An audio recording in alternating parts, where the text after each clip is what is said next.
இருந்தது அப்படின்னு சொல்லி பாக்குறோம். இவர் என்ன செய்யறாரு? யார சபிக்கிறதுக்கு போறாரு? இஸ்ரவேல் மக்களை சபிக்கிறதுக்கு இவர் போறாரு. அப்போ ஆண்டவர் எவ்வளவோ எச்சரிக்கிறாரு, பண்ணாத, நீ அந்த மாதிரி அவர்களுக்கு வந்து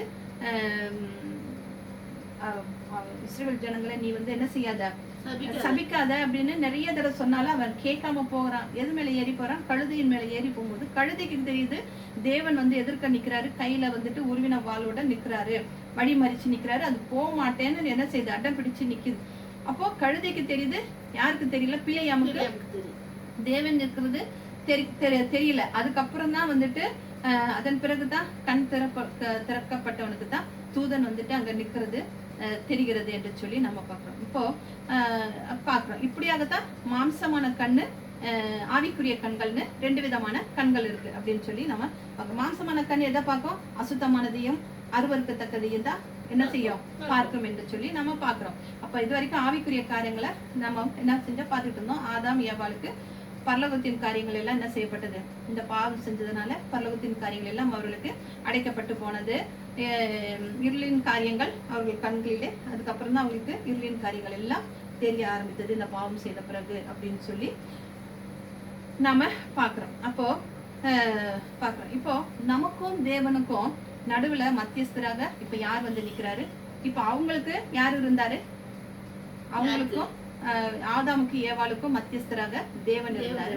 இப்போ நமக்கும் தேவனுக்கும் நடுவுல மத்தியஸ்தராக கிறிஸ்து என்ன செய்கிறார்? நிற்கிறவராக இருக்கிறார் என்று சொல்லி பார்க்கிறோம். அப்ப ஏதேன் தோட்டத்துல யாராவது மத்தியஸ்தரா நின்னாங்களா? அப்ப அந்த நேரத்துல தீர்ப்பு சொல்ல வேண்டிய நியாயாதிபதி வந்துட்டாரு. குற்றவாளி 2 பேர் நிக்கிறாங்க. என்ன தீர்ப்பு சொல்ல வேண்டிய நியாயாதிபதி அவரும் வந்துட்டாரு. மத்தியஸ்தரா அந்த இடத்துல என்ன செய்யல? யாருமே இல்ல. நம்ம அவர்களுக்காக பரிந்து பேச, இப்ப நம்ம பாவம் செஞ்சோம், இப்போ தேவன் கிட்ட நமக்காக பரிந்து பேச யார் இருக்கிறாரு? இயேசு கிறிஸ்து இருக்கிறாரு. இப்ப ஆதாம் ஏவாள் பாவம் செஞ்சுட்டாங்க, நியாயாதிபதி நிக்கிறாரு. இப்ப ஆதாம் ஏவாளுக்கு பரிந்து பேச அங்க யாராச்சும் இருக்காங்களான்னா அங்க யாருமே இல்ல. நமக்கு இயேசு கிறிஸ்து இருக்கிறார், அவங்க 2 பேருக்கு நடுவுல யாருமே இல்ல என்று சொல்லி பாக்குறோம். அப்போ அவங்க தேவனை என்ன செய்ய வேண்டும்? நேராக அவங்க ஃபேஸ் பண்ணி தான் ஆக வேண்டும் என்று சொல்லி பார்க்கலாம். அப்ப வேதம் நமக்கு என்ன தெளிவா சொல்லுது? பாவம் செய்த ஆத்மா சாகவே சாகும் அப்படின்னு சொல்லி. ஆனா ஆண்டவர் 2 பேரையும் சாவடிச்சிட்டாரா? என்ன செஞ்சாரு? அவங்க 2 பேரையுமே சாகடிக்காம நீடிய பொறுமை உள்ளவராக என்ன செய்யறாரு? அவரு அவங்க கிட்ட கோபமாக பேசல. அப்பயும் அவங்க கிட்ட என்ன செய்யறாரு? அன்பாகத்தான் பேசுகிறாரு. எதிர்காலத்தை குறித்த ஒரு நிச்சயத்தை அவங்களுக்கு கொடுக்குறாரு அப்படின்னு சொல்லி பார்க்கிறோம். அப்ப ஆண்டவர் அங்க ஆலயம் அப்படிங்கிற ஒரு கான்செப்டை ஆரம்பிச்சு வைக்கிறார். அந்த இடத்துலயே அவரு ஒரு ஆலயம் என்கின்ற ஒரு கான்செப்டை ஆரம்பிச்சு வைக்கிறார் அப்படின்னு சொல்லி பார்க்கிறோம். அப்போ ஆரம்பிச்சு வைக்கிறாரு. அப்போ கர்த்தர் அப்ப என்ன செய்யறாரு? சரி, இவங்களை இப்படியே நிர்வாணிகளாக வெளியே அனுப்பாம அவர் என்ன செய்யறாரு? அவங்க 2 பேருக்கும் தோளுடைய உண்டு பண்ணுகிறார் அப்படின்னு சொல்லி பாக்குறோம். அப்போ தோளுடைய ஏற்படுத்துகிறார்னா அப்போ என்ன பண்ணப்பட்டிருக்கணும்? ஒரு மிருகம் அடிக்கப்பட்டிருக்கணும் இல்லையா? ஸ்கின்னால ஒரு தோல் ஒரு உடையை ஏற்படுத்தினார்னா ஏதாவது ஒரு அனிமல் அடிக்கப்பட்டிருக்கணும். ஆனா வேதத்துல எங்கேயாவது கொடுத்துருக்கா ஒரு மிருகம் அடிக்கப்பட்டது அப்படின்னு சொல்லி கொடுத்துருக்கா அப்படின்னு சொல்லி பார்த்தோம்னா இல்ல. ஆனா நம்ம ஆவிக்குரிய விஷயத்துல, ஆவிக்குரிய வெளிச்சத்துல நம்ம பார்க்கும்போது சரி, அவங்க ஒரு தோளுடைய அணிந்திருக்காங்கன்னு சொல்லி சொல்லும் போது அப்போ ஏதோ ஒரு மிருகம் அங்க அடிக்கப்பட்டு இருக்கிறது அப்படின்னு சொல்லி பார்க்கணும். இப்போ அவங்க வந்துட்டு அவங்களுக்கு வந்துட்டு என்ன பண்றாரு? ஒரு ஆடைய இது பண்ணி கொடுக்குறாரு. இப்போ சாப்பாட்டுக்காக அங்க அவங்களுக்கு சாப்பிடறதுக்காக அவங்களுக்கு ஆடு மாடு ஏதாவது அப்போ இருந்துதா? வேதத்துல படிக்கிறோமா? 3ஆம் அதிகாரத்திலயோ 2ஆம் அதிகாரத்திலயோ அவங்க எதெல்லாம் சாப்பிட்டுட்டு இருந்தாங்க? வெறும் ஆதாம் ஏவாள் என்ன சாப்பிட்டுட்டு இருந்தாங்க? அந்த தோட்டத்துல பழங்களை தான் அவங்க சாப்பிட்டுட்டு இருந்தாங்க. பசியாக அவங்க வந்துட்டு தேவன் அவங்களுக்கு ஆகாரமாக என்ன கொடுத்தாருன்னு சொல்லி பார்த்தோம்னா பழம் மட்டும்தான். பழத்து சாப்பிட்ட அவர் வந்துட்டு மனுஷனை படித்தார் அப்படின்னு சொல்லி பாக்குறோம். இப்போ நேர்த்தியானது அவர் வந்து எல்லாத்தையுமே தோட்டத்துல நான் வச்சிருக்கேன், எல்லா பழத்தையும் வச்சிருக்கேன், அதை சாப்பிடு. அதுக்கும் மேல ஒரு படி மேல போய் ஜீவ விருட்சத்தின் கனியை நான் வச்சிருக்கேன், அதையும் சாப்பிடு அப்படின்னு சொல்லி வச்சாரு. ஆனா விழுந்து போனதுக்கு அப்புறம் இந்த பழத்தை சாப்பிட்டதுக்கு அப்புறம் அவங்களுக்கு ஒரு உணவு தருகிறார். அது என்னன்னு பார்ப்போமா? ஆதியாகமம் 3:18.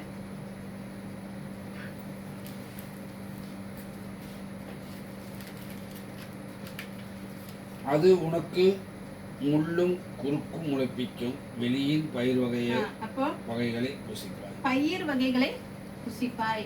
எதை சாப்பிட்டுட்டு இருந்தாங்க? பழங்கள் எல்லாம் சாப்பிட்டு அவ்வளவு சந்தோஷமாக இருந்தவங்களுக்கு அவர் என்ன கொடுக்குறாரு? பயிர் வகைகள். பயிர் வகைகள்னா என்ன? கீரை, காய்கறி இது எல்லாத்தையும் ஆடு மாடுக்கு சாப்பிட வேண்டியதெல்லாம் ஆடு மாடுக்கு படைச்சதெல்லாம் இனிமேல் என்ன செய்ய நீங்க சாப்பிடுங்க, காய்கறியை சாப்பிடு, கீரையை சாப்பிடு அப்படின்னு சொல்லி ஆண்டவர் சொல்கிறத நம்ம பார்க்குறோம். அப்போ பரமக்கானான்ல ஆண்டவர் சொல்கிற பரமக்கானான்ல நம்ம என்ன பண்ண போகிறோம் சொன்னா, பரலோகத்துல ஒரே ஒரு மரம் இருக்கும், அதுல 12 வகையான என்னென்ன கனிகள் எதிரில் இருக்குமா, ஜீவ விருட்சத்துல எதில் போட்டிருக்கோம், வெளிப்படுத்தும் விசேஷத்துல போட்டிருக்கோம். அந்த 12 விதமான கனிகளை நாம என்ன செய்வோம், சாப்பிட போகிறோம் என்று சொல்லி போடப்பட்டிருக்கிறது என்று சொல்லி நம்ம பார்க்குறோம். இப்போ இவங்க விழுந்து போனதுனால என்னத்தை சாப்பிட்றாங்க, பயிர் வகையை சாப்பிட்றாங்க அப்படின்னு சொல்லி நம்ம பார்க்குறோம். ஆதியாகமம் 3:21. Then the Lord God made clothes out of animal skin for the man and his wife. தேவனாகிய கர்த்தரா ஆதாமுக்கும் அவன் மனைவிக்கும் தோல் உடைகளை உண்டாக்கி அவர்களுக்கு உடுத்தினார். அப்ப இந்த இடத்துல வந்துட்டு என்னென்ன போடல, ஆட்டை அடித்தோ மாட்டை அடித்தோ அவங்களுக்கு தோல், அவங்களுக்கு அதனுடைய தோலை எடுத்து ஆடையாக கொடுத்தார் அப்படின்னு அது அப்படிலாம் எதுவுமே குறிப்பிடல. அதனோட தோலையே அவர்கள் வந்து என்ன செய்யறாரு, ஆடையாக போட்டுக்க சொல்லி அவர் கொடுத்திருக்கிறாரு என்று சொல்லி பாக்குறோம். நம்ம நினைக்கிறோம் தோல் ஆடை, இப்போ இந்த குளிர்லாம் வந்துச்சுன்னா அந்த வெளிநாட்டுல எல்லாம் எந்த உடைய போடுவாங்க, அவங்க வந்துட்டு அனிமல் கோட்ல தான் அந்த கோட்டை தான். ஏன்னா அது வந்துட்டு அவ்வளோ டியூரபிலிட்டி இருக்குமா, அந்த அந்த அனிமலுடைய அந்த தோலில் அந்த அந்த மிருகத்தினுடைய தோலுக்கு வந்துட்டு என்னமா இருக்குமா, அவ்வளோ டியூரபிலிட்டி இருக்குமா. அது மாத்திரம் இல்லாம அவங்களுக்கு அது வந்து என்ன கொடுக்கும், ஒரு வார்ம்னஸ் கொடுக்கும். அப்புறம் வந்துட்டு வசதியா இருக்குமா, அது வந்துட்டு எத்தனை தலைமுறை வேணாலும் அது யூஸ் பண்ணலாமா, அவ்வளவு கிழியாதான். அந்த அளவுக்கு அந்த மிருகத்தின் தோலினால் இப்ப அது பார்த்தோம்னா இந்த இப்ப எல்லா இடத்துலயுமே வந்துட்டு அந்த ஏன்னா அவங்க அந்த பனிக்குளிருக்கு வந்துட்டு அது அவ்வளவு கம்ஃபர்டபுளா இருக்கும். அப்போ அவர் என்ன செஞ்சாரு, அந்த ஒரு மிருகத்தினை அடித்து அந்த தோலை வந்து கொடுத்தாரு என்று சொல்லி நம்ம பார்க்கிறோம். அப்போ அந்த தோல் எதற்கு, அவங்களுடைய நிர்வாணத்தை கூட அப்படின்னு சொல்லி பார்க்கிறோம்.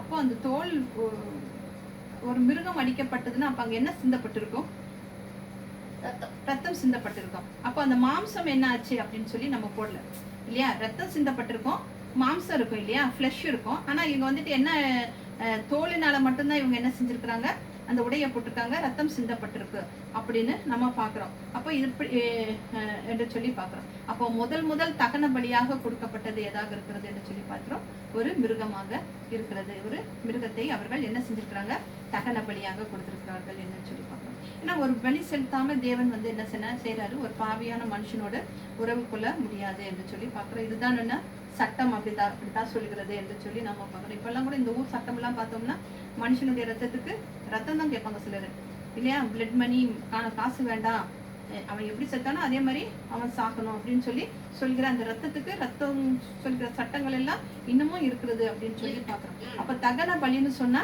ஒண்ணுமே இருக்காது. அது என்ன சொல்லுவாங்க, செய்வாங்களா, எல்லாமே எரிந்து போயிருக்கும். ஏன்னா சர்வாங்க தகன பலி, குற்ற நிவாரண பலி, பாவ நிவாரண பலி அப்படின்லாம் சொல்றோம் இல்லையா. ஆனா தகன பலியில வந்துட்டு என்னமா இருக்குமா, அப்படியே எல்லாமே எரிந்து போயிடும். மாம்சம் முழுவதுமாக என்ன செய்வாரா, தேவன் தகன பலியாக தகித்து கொண்டு எரித்து விடுவார் என்று சொல்லி பார்க்கிறோம். அப்போ உலக தோற்றத்துக்கு முன்பே அடிக்கப்பட்ட தேவ ஆட்டுக்குட்டிக்கு அடையாளமாக நிழலாக அங்க ஒரு மிருகத்தை தேவன் என்ன செய்யறாரு, இப்படி ஒருத்தர் வரப்போறாரு அப்படின்னு எப்பவா, உலக தோற்றத்துக்கு முன்பாகவே தேவன் ஒரு நிழல், என்ன ஒரு ஷேடோவாக இப்படியாக ஒருத்தர் வரப்போறாரு, உங்களுடைய பாவங்களுக்காக அடிக்கப்படுவதற்காக ஒருத்தர் வரப்போகிறாரு.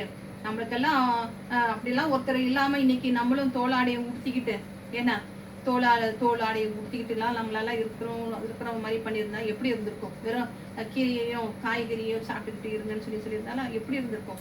ஆனா அப்பவே அவர் என்ன செஞ்சாரு, ஒரு மிருகத்தை அடித்தார் என்று சொல்லி பார்க்கிறோம். அதனோட மாம்சம் தகனிக்கப்பட்டது அப்படின்னு சொல்லி நம்ம பார்க்கிறோம். இப்போ தோல் எதற்காக, நிர்வாணத்தை மூட அப்படின்னு சொல்லி பார்க்கிறோம். ஆலயம் வந்து பார்க்கிறோம் இல்லையா, அப்போ ஒரு பலி கொடுத்தாச்சு. அப்ப அந்த பலிக்கு சொன்ன இல்லையா, ஆலயம் எதற்கு, பாவத்தை நிவர்த்தி செய்வதற்காக ஒரு பலிபீடம் என்று சொல்லி பார்க்கிறோம், ஆலயம் என்று சொல்லி பார்க்கிறோம். அப்போ அடுத்தது பயத்துக்கு ஒரு சொல்யூஷன் சொல்றாரு.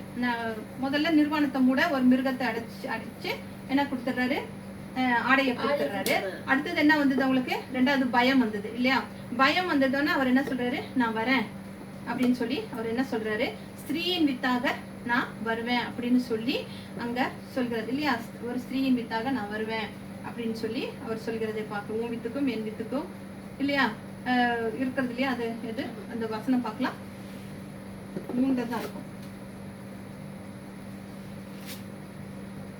உன் வித்துக்கும் உனக்கும் ஸ்திரீக்கும் உன் வித்துக்கும் அவள் வித்துக்கும் பகை உண்டாக்குவேன், அவர் உன் தலையை நசுக்குவார், நீ அவர் குதிங்காலை நசுக்குவாய் என்று 3:15 நாம பாக்குறோம்.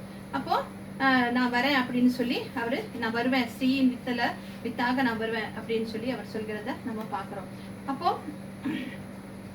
நம்ம தேவனால கூடாத காரியம் என்று ஒன்றுமே இல்லை அப்படின்னு சொல்லி பாக்குறோம். இப்போ பலி செலுத்தாம மனிதன் தேவனோடு என்ன செய்ய முடியாது, உறவு கொள்ள முடியாது, பாவம் செய்த ஆத்மா சாகும் அப்படின்னு சொல்லி பாக்குறோம். இவங்க பிழைத்ததுனால இவங்களுக்காக ஒரு தோல் பிடிக்கப்பட்டிருக்கு அப்படின்னு சொல்லி நம்ம பாக்குறோம். இவங்க 2 பேருக்காக ஒரு மிருகத்தினுடைய தோல் பிடிக்கப்பட்டிருக்கு. அந்த ஒரு மிருகம் உயிர் பிரிந்திருக்கிறது, அந்த மிருகத்தினுடைய ரத்தம் சிந்தப்பட்டிருக்கிறது. முதல் முறையாக அங்க ஒரு மிருகம் இவங்க கொல்லப்பட இவங்க மறிக்க வேண்டிய இடத்துல ஒரு மிருகம் கொல்லப்பட்டு இருக்கிறது அப்படின்னு சொல்லி பார்க்கிறோம். இதுதான் ஆலயத்தின் ஆரம்பம். இப்போ எசேக்கியேல் 43:12 மலையின் உச்சியில அதை பார்த்தோம் இல்லையா அந்த காரியம். அப்போ ஆலயத்தின் பிரமாணம் என்ன, பரிசுத்தம். அதுக்குள்ள இன்னொரு கேள்வி இருக்கிறது, ஆலயம் எங்கு கட்டப்பட வேண்டும் என்று அதுல போட்டிருக்கு. எசேக்கியேல் 43:12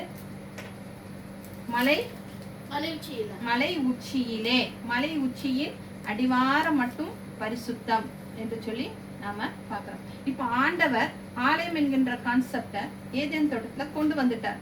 பாவத்துக்கு முன்னால அங்க என்ன கிடையாது, அவங்க பாவம் செஞ்சப்போ ஆலயம் இல்லை, பாவம் செஞ்சதுக்கு அப்புறம் ஆலயம் வந்தது என்று சொல்லி நம்ம தெளிவா பார்க்கணும். அப்ப அதே வெளிப்படுத்தின சுவிசேஷத்துல இருந்து பார்த்தோம்னா, வெளிப்படுத்தின சுவிசேஷத்துல கூட என்ன இருக்குதா, ஆலயம் இல்ல, ஆலயம் கிடையாது. ஆட்டுக்குட்டியானவரே என்னவா இருக்கிறாரு, ஆலயமாக இருந்தார் என்று சொல்லி. கட்டடம் இல்ல, ஆட்டுக்குட்டியானவரே எப்படி இருந்தாரா, அங்க ஆலயமாக இருந்தார், அவரே வெளிச்சமாக இருந்தார், அவரே விளக்காக இருந்தார் என்று சொல்லி பார்ப்போம். அப்போ ஏதேன் தோட்டத்திலயும் ஆலயம் கிடையாது, வெளிப்படுத்தின சுவிசேஷத்திலயும் ஆலயம் கிடையாது, ஆதியிலையும் தொடக்கத்திலையும் முடிவிலும் ஆலயம் கிடையாது. பாவம் இருக்கிற வரைக்கும் தான் ஆலயம். பாவம் சுத்தமாக பரிகரிக்கப்பட்டு போச்சுன்னா சொன்னா கிறிஸ்துவே என்ன இருக்கிறாரு, ஆலயமாக இருக்கிறார், தேவனே ஆலயமாக மாறி விடுகிறார் என்று சொல்லி பார்க்கிறோம். தேவனும் மனிதனும் தேவனோடு இணைந்திருப்பான். அப்போ அங்க என்னவே இருக்காது, பாவமே இல்லைன்னா தேவனும் மனுஷனும் 2 பேரும் எப்படி இருப்பாங்க, ஒன்னா இருப்பாங்க, அங்க பிரிவினையே இருக்காது என்று சொல்லி பார்க்கிறோம். அப்போ கிறிஸ்து வரப்போகிறார். கிறிஸ்துக்கு அடையாளமாக நிழலாக கட்டப்பட்டிருக்கிற ஒரு ஸ்தானம் தான் எதுன்னு சொல்லி பார்க்கிறோம், ஆலயம் என்று சொல்லி பார்க்கிறோம். ஆலயம் கிறிஸ்துவுக்கு நிழல் என்று சொல்லி நம்ம பார்க்கிறோம். இப்போ கிறிஸ்து வந்ததுக்கு அப்புறம் ஆலயம் இருக்கா புதிய ஏற்பாட்டுல எங்கேயாவது நம்ம ஆலயத்தை பார்த்திருக்கிறோமா? எங்க ஆலயத்துல அவர் பிரசங்கம் பண்ணார் என்று சொல்லி பாக்குறோம். ஆலயத்துல அந்த விதவை காசு போட்டதெல்லாம் நம்ம பாக்குறோம். நம்ம அப்ப அதாவது ஆலயத்தினுடைய நோக்கம், அதாவது பர்பஸ் என்னன்னா, பலி செலுத்தணும், பாவத்தை நிவர்த்தி செய்யணும் அப்படின்னு இருக்கு. பாவ நிவர்த்தி பலி ஆயிடுச்சுன்னா ஆலயத்துக்குரிய என்னது அவசியமே இல்லை அப்படின்னு சொல்லி பாக்குறோம். அப்போ தேவனே ஆலயமாக மாறிடுவார் என்று சொல்லி பாக்குறோம். தேவனுக்கும் மனுஷனுக்கும் ஐக்கியம் வந்துடும். அப்புறம் இடையில ஆலயம் என்பது ஒன்று தேவைப்படாத காரியமாக இருக்கிறது என்று சொல்லி பார்க்கிறோம். இன்னைக்கு இந்த காலத்துல ஆலயம்னு சொல்லும் போது எப்படியாக இருக்கிறது, பிரம்மாண்டமாக எத்தனையோ கோடிகள் செலவழித்து என்ன மக்கள் தான் வரணும், மக்களுடைய பிரசங்கம் தான், மக்களுடைய அதிக அளவு மக்கள் ஆலயத்துக்கு வரணும் அப்படின்னு சொல்லி தான் எதிர்பார்க்கிறார்களே தவிர அவர்கள் தங்களுடைய பாவத்தை அறிக்கையிடுவதற்கோ பாவ நிவாரண பலி செலுத்துவதற்கோ இன்றைக்கு ஆலயம் என்பது ஆலயத்துக்கு வருகிற காரியங்கள் குறைவாக தான் காணப்படுகிறது என்று சொல்லி பார்க்கிறோம். அவர்கள் தங்களுடைய மேன்மையை காண்பிப்பதற்காக என்னுடைய ஆலயம் எவ்வளவு பெரியது என்று காண்பிக்கிறவர்களாக இருக்கிறார்கள் என்று சொல்லி பார்க்கிறோம். அங்கு அந்த ஆலயத்தை நடத்துகிறவர்கள் மக்களுக்கு எப்படியாக தென்படுகிறார்கள் என்று சொல்லி பார்த்தோம்னால், மக்களுக்கு அவர்கள் தான் தேவனாக தெரியப்படுத்துகிறார்கள். அவர் சொல்வதுதான் வார்த்தை, அவர்கள் சொல்வதை தான் அவர்கள் விசுவாசிக்கிறார்கள், அவர்கள் சொல்கிற தீர்க்க தரிசனங்களை தான் அவர்கள் நம்புகிறவர்களாக இருக்கிறார்கள் என்று சொல்லி பார்க்கிறோம். ஆனால் தேவன் ஆலயமாக இருக்கிறார், எனக்குள்ள தேவன் ஒருவர் இருக்கிறார், நான் என் தேவனுடைய ஆலயமா இருக்கிறேன் அப்படிங்கிற ஒரு கான்செப்ட் அவர்களுக்குள்ள இல்லாமல் இருக்கிறது என்று சொல்லி பார்க்கிறோம். அப்போ ஆலயம் கிறிஸ்துக்கு நிழலாக பழைய ஏற்பாட்டுல கட்டப்பட்டிருக்கிறதுன்னு பார்க்கிறோம். இப்போ கிறிஸ்துவே வந்துட்டார் இல்லையா. இப்போ புது ஏற்பாட்டுல ஆலயம் இருக்கா இல்லையான்னு சொல்லி பார்த்தோம்னா, யோவான் 2:21 2:21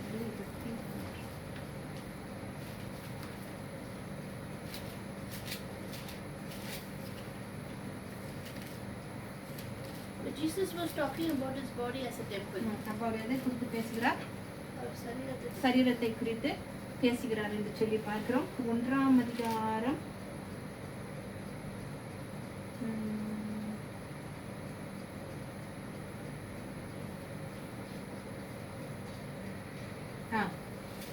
அப்போ அவர் என்ன சொல்கிறவராக இருக்கிறார்? அவருடைய பிதாவின் ஒரே பேரான குமாரனுக்கு ஒத்த மகிமையை அவர் தரித்திருந்தார் என்று சொல்லி நாம பார்க்கிறோம். அப்ப இயேசு சொல்கிறார், சுவிசேஷகர்கிட்ட என்ன சொல்கிறாரு? இந்த இடத்துல ஆண்டவர் என்ன சொல்றாரு? இந்த ஆலயத்தை நான் என்ன செய்வேன்? 3 நாளில இடித்து திரும்ப கட்டுவேன் அப்படின்னு சொல்லி சொல்றாரு. அப்போ ஒலிவ மலையில இருந்து பார்க்கும்போது சொல்லுவாங்க, அந்த ஆலயம் வந்து எருசலேம்ல கட்டப்பட்ட ஆலயம் அவ்வளவு பிரமாண்டமாக இருக்குமா. ஒலிவ மலையில இருந்து பார்க்கும்போது அவ்வளவு பிரமாண்டமா இருக்குமா. அப்போ கிறிஸ்து என்கின்ற ஆலயத்தை பற்றி, அந்த கிறிஸ்து அப்படிங்கிற ஆலயத்தை பற்றி விரிவாக சொல்வதற்கு முன்பாக கல்லால கட்டப்பட்ட ஆலயத்தை பற்றி ஒரு வார்த்தை பார்க்கலாம். முதல்ல என்ன செஞ்சாங்க? பழைய ஏற்பாட்டுல கூடாரத்துல என்ன செஞ்சாரு? ஆண்டவர் வசித்தார் என்று சொல்லி பார்க்கிறோம். அது வந்து ஆசாரிப்பு கூடாரமாக இருந்தது இல்லையா? ஆசாரிப்பு கூடாரம் எல்லாம் பாக்குறோம் இல்லையா? ஆசாரியர், பிரதான ஆசாரியர் உள்ள போய் தானே அவர் வந்துட்டு மத்தவங்க எல்லாம் வெளியே நிக்கணும். 2வதாக வந்து ஆலயத்தை அடுத்து வந்து சாலமோன் வந்து என்ன செய்யறாரு? மிக பிரமாண்டமாக என்ன செய்கிறாரு? ஆலயத்தை கட்டுறாரு. எதால கட்டுறாரு? பொண்ணுனாலோ வெள்ளியினாலோ அவர் என்ன செய்கிறாரு? கட்டுகிறாரா? அப்படிப்பட்ட ஒரு கட்டடம் இது வரைக்கும் இருந்ததே இல்ல அப்படின்னு சொல்லி சொல்றாங்க. ஆண்டவரும் என்ன செய்யறாரு? அந்த கட்டடத்துல வந்து மகிமையாக வந்து இறங்கி அவர் இந்த ஆலயத்தை நிரப்பினார் என்று சொல்லி பார்க்கிறோம். ஆனா சாலமோனுடைய பாவத்தின் நிமித்தமாக என்ன ஆச்சுச்சா? அந்த ஆலயம் உடைக்கப்பட்டது. பாபிலோன்காரவங்க எல்லாம் வந்து என்ன செஞ்சாங்க? அதை உடைச்சு தரமட்டமாக்கி போயிட்டாங்க அப்படின்னு சொல்லி பார்க்கிறோம். இப்போ முதல்ல எங்க இருந்தாரு? ஆசாரிப்பு கூடாரத்துல இருந்தாரு. 2வது சாலமோன் கட்டினாரு. 3வது வந்துட்டு செருபாபேல் கட்டுறாரு. செருபாபேல் வந்துட்டு யாரு? கோரஸ் ராஜாவுடைய உத்தரவோட திரும்ப அந்த ஆலயத்தை எடுத்து கட்டுறாரு. அந்த கட்டடத்தின் மகிமை முந்தின கட்டிடத்தின் மகிமைக்கு மாதிரியே இல்ல. சாலமோன் கட்டின மாதிரிலாம் இவர் கட்டினது இல்ல. சிம்பிளா தான் கட்டிட்டாங்க. அதை பார்த்துக்கிட்டு இருக்கிற ஜனங்க என்ன பண்ணாங்கன்னா, 2வது ஆலயத்துக்கு அஸ்திபாரம் போடும்போது முதியோர்கள், வயதானவர்கள் எல்லாம் இருக்காங்க இல்லையா? அவங்க எல்லாம் வந்து என்ன சொல்றாங்க? இந்த ஆலயம் பழைய சாலமோன் கட்டின ஆலயம் மாதிரி இல்ல அப்படின்னு சொல்லி அவங்க எல்லாம் என்ன செய்யறாங்க? அழுகுறாங்க. அந்த பழைய ஆலயத்தினுடைய மகிமையை பார்த்துட்டு, சாலமோன் கட்டின ஆலயத்தினுடைய மகிமையை பார்த்துட்டு இந்த ஆலயத்தை பார்க்கும்போது அவங்க எல்லாம் ஓன் அழுகுறாங்க. ஏன்னா பழைய ஆலயத்தினுடைய பிரம்மாண்டம் அவ்வளவு பெருசா இருந்ததுதான், மகிமையும் அவ்வளவா இருந்தது. இப்போ செருபாபேல் கட்டிருக்கிறது எப்படி இருக்குன்னா, ரொம்ப சிம்பிளா இருக்கிற தான் கட்டியிருக்காரு. அது மாத்திரம் இல்லாம பழைய ஆலயத்தை பார்த்தவங்க எல்லாம் இப்ப பிரசன்டான ஆலயத்தை பார்த்து அழுகுறாங்க. அப்போ 3வதா யாரு? செருபாபேல் கட்டுறாரு, சின்னதா கட்டுறாரு. 4வது வந்துட்டு ஏரோது மன்னன் என்ன பண்றாரு? திரும்பியும் அதை எடுத்து புதுப்பிக்கிறாரு. செருபாபேல் கட்டின அந்த ஆலயத்தை திரும்ப மாடிஃபை பண்ணி பெருசா கட்ட போறேன்னு சொல்லி 46 வருஷங்கள் எடுத்துக்கிட்டு அவர் என்ன செய்யறாரு? அந்த ஆலயத்தை கட்டுகிறார் என்று சொல்லி பார்க்கிறோம். அப்போ சாலமோன் கட்டின அந்த பிரம்மாண்டம் இல்லைனாலும் இந்த ஏரோது கட்டின ஆலயம் எப்படி இருக்கு அப்படின்னா பிரம்மாண்டமாக இருக்கு சொல்லி பார்க்கிறோம். எப்படி பிரம்மாண்டமா இருக்குன்னு யோசனை பண்ணுவோம்னா, இந்த ஒலிவ மலையிலிருந்து பார்க்கும்போது அந்த தேவாலயம் அவ்வளவு அழகாக பிரம்மாண்டமாக இருக்குமா. எத்தனை வருஷம் ஆச்சா ஏரோது கட்டுறதுக்கு? 46 வருஷங்கள். மைண்ட் எங்க இருக்கு? 46 வருடங்கள் சென்றது என்று சொல்லி பார்க்கிறோம். இதை பார்த்து சீஷர்கள் என்ன சொல்றாங்க? இயேசு கிறிஸ்து கிட்ட, அதாவது இந்த ஆலயத்தை பார்த்து ரொம்ப மெச்சிக்கிறாங்க. இதை கட்டினது இத்தனை வருஷம் எடுத்து கட்டினாங்க அப்படின்னு சொல்லி. அப்ப இயேசு கிறிஸ்து சொல்கிறாரு, இந்த ஆலயத்தில் ஒரு கல் மேல ஒரு கல் இராதபடிக்கு எல்லாமே போகும். 3 நாள்ல நான் இதை திரும்ப கட்டுவேன் அப்படின்னு சொல்லி அப்ப சீஷர்கிட்ட கேட்கும்போது அவங்க எல்லாம் கேட்கறாங்க, இது எந்த ஆலயம் அப்படின்னு சொல்லி கேட்கும்போது அப்ப இயேசு யாருக்கு சொல்கிறார்? தன்னுடைய சரீரமாகிய ஆலயத்தை குறித்து சொல்கிறதை நாம பாக்குறோம். அப்ப அவங்க சொல்றாங்க இல்லையா, இது கட்டுறதுக்கே 46 வருஷம் ஆச்சு, இதை 3 நாள்ல இடிச்சுட்டு கட்டிடுவீங்களா அப்படின்னு சொல்லி கேட்கறத நம்ம பாக்குறோம். ஆகாய் 2:9 முந்தின ஆலயத்தின் மகிமையை பார்க்கிலும் பிந்தின ஆலயத்தின் சரி படிக்க வேண்டாம். முந்தின ஆலயத்தின் மகிமையை பார்க்கிலும் பிந்தின ஆலயத்தின் மகிமை எப்படியா இருக்குமா? பெரிதாய் இருக்கும் என்று சொல்லி பார்க்கிறோம். அப்போ கட்டடம் சிம்பிளா இருந்தாலும் நான் என்ன செய்வேன்? அதை மகிமைப்படுத்த போறேன். எப்படி மகிமைப்படுத்தினார் அப்படின்னு சொல்லுமானா, கிறிஸ்து அவரே அந்த ஆலயத்துக்கு வருகிறார். முந்தைய ஆலயத்துல என்ன இருந்தது? ஷக்கீனா மகிமை இருந்தது. பிந்தின ஆலயத்துல யார் இருந்தார்னா இயேசு கிறிஸ்துவே மனிதனாக மாறி வந்தார் 2வது ஆலயத்துக்கு என்று சொல்லி பார்க்கிறோம். அதையும் தாண்டி பிந்தின ஆலயத்தின் மகிமை இன்னும் மேன்மையாக இருக்கிறதுன்னு சொன்னா அதுக்கு காரணம் இயேசு கிறிஸ்து சொல்கிறார், நானே அந்த ஆலயம் என்று சொல்லி சொல்கிறதை நம்ம பார்க்கிறோம். ஒரு கட்டிடத்தை ஆலயமா வச்சுக்கிட்டு நம்ம பெருமை பாராட்டிக்கிட்டு இருக்கிறோம். இன்னைக்கு தேவனாகிய இயேசு கிறிஸ்து என்ன செய்கிறாரு, நான் உங்களுக்குள்ள வந்திருக்கிறேன், ஆலயமா நான் வந்திருக்கிறேன் அப்படின்னு சொல்லி சொல்றாரு. அப்போ அந்த எசேக்கியேல் 43:12 பார்க்கும்போது மலை உச்சி முதல் அடிவாரம் சுற்றிலும் எங்கும் பரிசுத்தம் என்று சொல்லி பார்க்கிறோம். இப்ப ஆலயம் வந்து எங்க இருக்குது, மலை மேல இருக்கணும் அப்படின்னு சொல்லி போட்டிருக்குது இல்லையா. இங்க இப்ப ஆலயம் எல்லாம் மலை மேலையா இருக்கு. மலை என்று சொன்னால் யாரு, கர்த்தராகிய இயேசு கிறிஸ்து. கண்மலை யாரு சொல்றோம், கர்த்தராகிய இயேசு கிறிஸ்துவை சொல்கிறோம். கல்மலையாகிய கிறிஸ்து அப்படின்னு சொல்லி சொல்கிறோம் இல்லையா. 1 கொரிந்தியர்ல நம்ம பார்க்க வேண்டாம், கிறிஸ்து என்னவாக இருக்கிறார், கண்மலையாக இருக்கிறார் என்று சொல்லி பார்க்கிறோம். அவர் தான் மலை, அவர் தான் ஆலயம். இப்போ ஆலயத்தின் முதல் பிரமாணம் என்ன, பரிசுத்தம். 2வது பிரமாணம் என்ன, எங்க இருக்கணும், மலையின் மேல இருக்கணும். அப்போ இயேசு கிறிஸ்து தான் ஆலயம், இயேசு கிறிஸ்து தான் கண்மலை, அவர் தான் ஆலயமாக இருக்கிறார் என்று சொல்லி பார்க்கிறோம். அப்போ கிறிஸ்துவே நமக்கு கண்மலையாக இருக்கிறார் என்று சொல்லி வேதம் சொல்கிறது. நாம எல்லாம் யார் மேல கட்டப்பட்டிருக்கணும், இயேசு கிறிஸ்துவின் மேல, ஜீவ கல்லாகிய கிறிஸ்துவின் மேல் அஸ்திபாரமாய் இசைவாய் மாளிகை கட்டப்பட்டிருக்கிறது என்று வேதத்துல எழுதியிருக்கிறது, புதிய ஏற்பாட்டுல எழுதப்பட்டிருக்கிறது என்று சொல்லி நாம பார்க்கிறோம். அப்போ கிறிஸ்துவாகிய மலை மேல் அவருக்குள்ள அஸ்திபாரம் போடப்பட்டு, அவருக்குள்ள நம்ம அஸ்திபாரம் போடப்பட்டு, நாமளும் ஒரு கல்லாக, என்ன அந்த ஆலயத்துல எத்தனை கல்லுகளை வைத்து கட்டுறாங்க இல்லையா. அப்ப இயேசு கிறிஸ்துக்குள்ள நாம அவருக்குள்ள ஒரு அவயங்களாக, ஒரு கல்லாக நம்ம வந்து என்ன செய்ய வேண்டும், இசைவாக இணைவாக நம்ம வந்து என்ன செய்யப்பட்டிருக்க வேண்டும், ஆலயம் கட்டப்பட்டிருக்க வேண்டும். நாம யாருடைய நாம இருக்கிறோம், தேவனுடைய ஆலயமாக நாம் இருக்க வேண்டும். அப்போ அந்த ஆலயமாக இருக்க வேண்டும். இதுல சத்தியம் என்ன என்று சொன்னோம்னா, கிறிஸ்து தான் ஆலயம், அவர் தான் ஜீவனுள்ள கல். அவரோடு நம்ம இசைவாக இணைக்கப்படும் போது நாமளும் என்னவா இருக்கும், ஜீவனுள்ள கற்களாக மாறுகிறோம் என்று சொல்லி நம்ம பார்க்கிறோம். அப்போ ஏதேன் தோட்டத்துக்கு முன்னாலும் இயேசு கிறிஸ்து தான் ஆலயமாக இருக்கிறார். பாவம் வந்ததுனால கட்டடத்தை கொண்டுட்டு வந்தாங்க. பாவம் நிவர்த்தி பண்ணப்பட்ட உடனேயே வெளிப்படுத்தின சுவிசேஷத்துக்கு அப்புறம் நித்திய வாழ்க்கையில அவரைத்தான் திரும்பியும் என்னவாக இருக்க போகிறார், ஆலயமாக இருக்க போகிறார் என்று சொல்லி பார்க்கிறோம். அப்போ அந்த ஜீவ கல்லான இயேசு கிறிஸ்துவோடு என்றென்றைக்கும் நாம என்ன செய்ய வேண்டும், இசைவாக இணைவாக இணைக்கப்பட்டிருக்கிறோமோ அந்த கிறிஸ்துவாகிய கண்மலையின் மேல் நம்ம என்ன செய்ய வேண்டும், அஸ்திபாரம் போட்டு அவரோடு அந்த ஆலயத்தை ஒரு கல்லாக இணைக்கப்படுகிறோம். அப்போ நாம என்னவாக மாறுறோம், அப்போ அவரோடு கூட நம்ம கட்டப்படும் போது நாம என்னவாக மாறுவோம், நாமளும் பரிசுத்தமாக மாறுவோம். அப்போ நமக்குள்ள யார் வந்து வாசம் பண்ணுவா, பரிசுத்த ஆவியானவர் வாசம் செய்கிறவராக இருக்கிறார் என்று சொல்லி பார்க்கிறோம். அப்போ நாமளும் ஆலயத்தில் ஒரு பாகமோ ஒரு சின்ன ஒரு கல்லாக நாமளும் ஏதாகிலும் அவர் சொல்கிற அந்த பரிசுத்த நமக்குள்ள காணப்பட வேண்டும் என்று சொல்லி நாம பார்க்கிறோம். நம்ம நினைக்கலாம் இந்த பாவம் தானே அந்த பாவம் தானே அப்படின்னு சொல்லி நம்ம ரொம்பவும் எதாச்சியாக நம்ம என்ன செய்யலாம், நம்ம பாவத்தை கடந்து நம்ம போகலாம். பாவம்னா பாவம், அசிங்கம்னா அசிங்கம், இச்சைனா இச்சை, கர்த்தருக்கு பிரியமில்லாத காரியங்கள் இதுன்னா அதுதான். அதை வந்து நம்ம என்ன செய்ய வேண்டும், மேற்கொள்ள வேண்டும். இல்லை என்றால் எப்படி, அவர் வந்து நம்ம பார்த்தோம் இல்லையா, ஏவாளையும் அவ்வளவு மகிமையான தேவனோட உறவாடிக்கிட்டு இருந்த அவங்கள வந்து அவர் என்ன செய்தாரு, கடைசியில அவங்கள இது செய்யல, ஒன்றும் பண்ணல. நீ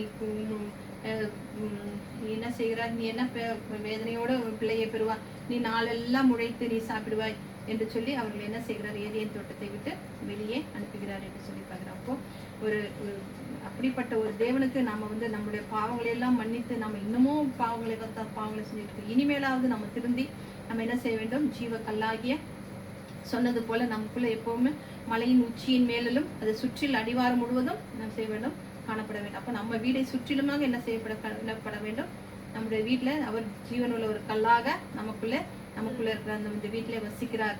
நாம அவருக்குள்ள என்னவா இருக்கிறோம், அவயங்களாக இருக்கிறோம். அப்போ நம்மை சுற்றிலுமாக, நம்ம வீடை சுற்றிலுமாக என்ன செய்யப்பட வேண்டும், பரிசுத்தம் காணப்பட வேண்டும் என்று சொல்லி பார்க்கிறோம். இயேசு கிறிஸ்துவின் நாமத்தினால இந்த செய்தியை தேவனுக்கு கொடுக்கிறேன். ஸ்தோத்திரம் ஆண்டவரே, நன்றி இயேசுவே, நன்றி ஆவியானவரே, நன்றி பிதாவே. அப்பா, பரிசுத்தம் இல்லாமல் தேவனை தரிசிக்க முடியாது என்பதை குறித்து ஆண்டவரே, பரிசுத்தத்தை குறித்து ஆண்டவரே உங்களோடு பேசினவரே உமக்கு நன்றி சொல்லுகிறோம். அப்பா, ஹல்லேலூயா, ஹல்லேலூயா, ஹல்லேலூயா, ஹல்லேலூயா. ஸ்தோத்திரம் ஆண்டவரே, ஹல்லேலூயா. அப்பா உமக்கு நன்றி சொல்கிறோம், உமக்கு நன்றி சொல்கிறோம். நல்லவரே, வல்லவரே சோதரம், காப்பவரே, காண்பவரே சோதரம், துதிகளின் மத்தியில் வாசம் பண்ணுகிறவரே சோதரம், என்றும் என்றும் என்று மாறாதவரே சோதரம், ஒருவராய் பெரிய அதிசயங்களை செய்கிறவரே சோதரம். ஆமாண்டவரே உமக்கு நன்றி சொல்கிறோம். ஹல்லேலூயா, ஹல்லேலூயா, ஹல்லேலூயா. சோத்திரம் ஆண்டவரே, உமக்கு நன்றி சொல்கிறோம், உமக்கு நன்றி சொல்கிறோம். எங்கள் தேவனாகிய கர்த்தாவே, எங்கள் அரணாகிய ராஜாவே, எங்கள் அரணாகிய கோட்டையே, எங்கள் தஞ்சமே, எங்கள் அடைக்கலமே, எங்கள் ஆவது அடலாமே, நம்பி இருக்கிறோமே சார்ந்து நோக்கி பார்க்கிறோம். அப்பா அப்பா ஓ உமக்கு நன்றி சொல்கிறோம், உமக்கு நன்றி சொல்கிறோம். நல்லவரே, வல்லவரே. வேறு ஒரு ஆசை இல்லை இயேசு ராஜா, உம்மை தவிர, உம்மை தவிர. வேறு ஒரு ஆசை இல்லை இயேசு ராஜா, உம்மை தவிர, உம்மை தவிர. உம் பாதம் பணிந்தும் நாங்கள் உம்மையே தழுவினோம். இருள் நீக்கும் வெளிச்சமே, காக்கும் தெய்வமே.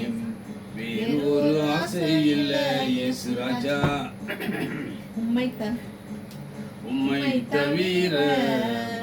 மனம் இறங்கி நீரே மறுவாழ்வு தந்தீரே, புதிய நாளை தந்தீரே, புதிய கிருபை தந்தீரே.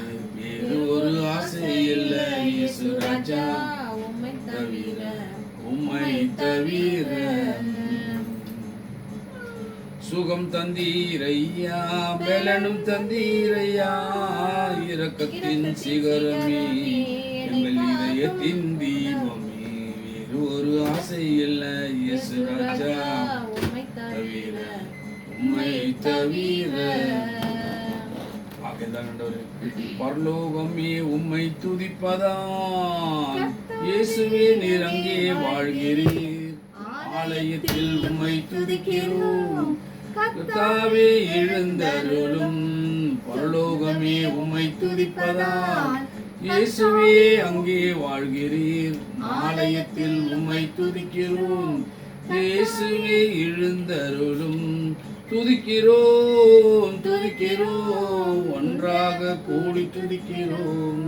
துதிக்கிறோம் துதிக்கிறோம், ஒன்றாக கூடி துதிக்கிறோம். உங்க நாமம் உயர்த்தும் இடத்தில் அங்கே வாசம் செய்வீர். உங்க நாமம் உயர்த்தும் இடத்தில் அங்கே வாசம் செய்வீர். துதிக்கிறோம் துதிக்கிறோம், ஒன்றாக கூடி துதிக்கிறோம். லோகமே உம்மை துதிப்பதால், இயேசுவே அங்கே வாழ்கிறீர். ஆலயத்தில் உம்மை துதிக்கிறோம், இயேசுவே எழுந்தருளும். உம்மை போல் ஒரு தெய்வம் இல்லை சர்வ சிருஷ்டிகரே. உம்மை போல் ஒரு தெய்வம் இல்லை சர்வ சிருஷ்டிகரே.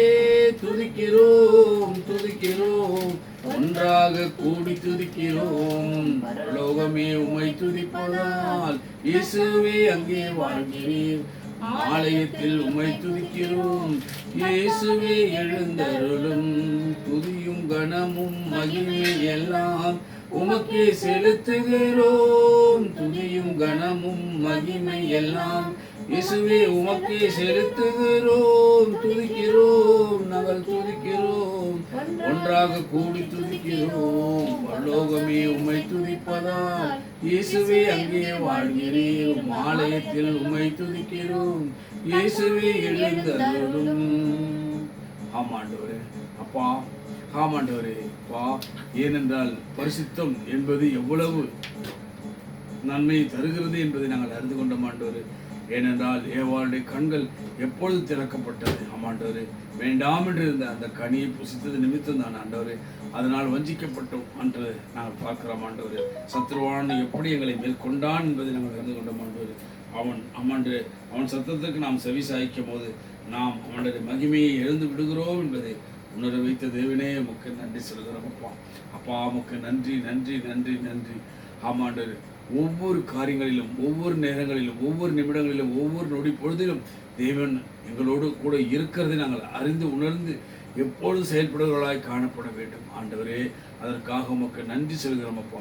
என்னால் எங்களுக்குள்ள இந்த உணர்வின் ஆவி இருக்கிறபடினால் அப்பா நாங்கள் எப்பொழுது உணர்ந்தவர்களாய் நடக்க முடியாய் அப்பா தேவ சித்தம் செய்கிறவர்களாய் நாங்கள் மாற எங்களுக்கு ஆண்டவர் இந்த நாளிலே ஆண்டவரே இடைப்பட்ட இந்த வார்த்தைக்காக உமக்கு நன்றி சொல்கிறோம் ஆண்டவரே. ஹல்லேலூயா. ஏனென்றால் பரிசுத்தத்தை எழுந்த நாங்கள் தேவனுடைய மகிமையற்றவர்களாய் மாறினோம் என்று, ஆனாலும் தேவன் நீடி தயவு பொறுமை சார்ந்தும் அன்பு இரக்க மனதிற்கத்துடன் எங்கள் வாழ்க்கையில அசைவாடி கொண்டிருக்கிறது என்பதை உணர்ந்து கொண்டோம் அப்பா. ஆகையால் ஆண்டவரே இனி இருக்கிற காலங்களில் ஆண்டவரே தேவன் ஆண்டவரே எங்களோடு கூட இருக்கும்படியாய் நாங்கள் அவருக்குள் வாழும்படியாய் ஆமாண்டவரே எங்களுக்கு வெளிப்படுத்தின இந்த நாளுக்காக உண்மை நன்றியோடு உண்மை ஸ்தோத்திரிக்கிறோம். தொடர்ந்து நம்முடைய இயக்கத்தை நோக்கம் திட்டத்தை மாத்திரம் எங்கள் வாழ்க்கை நிறைவேற்றுங்க. இயேசு கிறிஸ்து நாமத்தில் கேட்கிறோம் ஜீவனுள்ள பிதாவே. திருவிழா ஆராதனை கருத்துருவோம். ஹல்லேலூயா. ஹல்லேலூயா. நம்ம அனைவரோடு இருப்பதாக. ஆமென்.